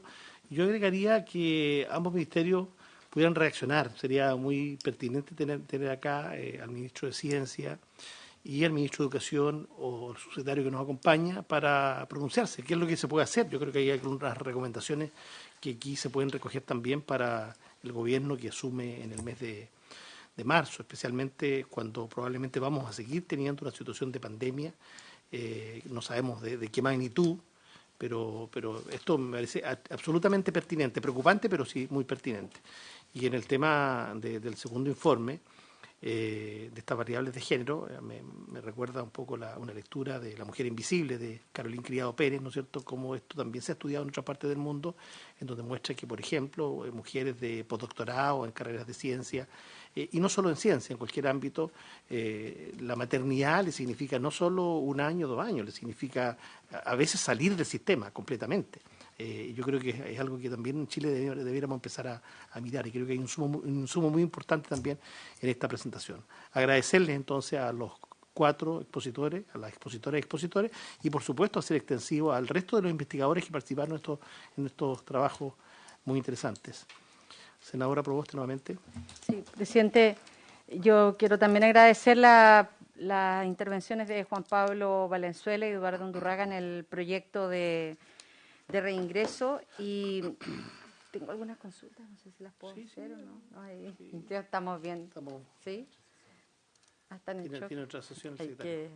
Acá también tenemos exigencias de COVID, entonces esta sala tiene que ventilarla, ya lo pasamos en el tiempo. Pero hago la pregunta puntual. No, pero a lo mejor se las puedo mandar a ellos después internamente y las comparto, sí. Gracias, Juan Pablo, pero fue muy buena la presentación.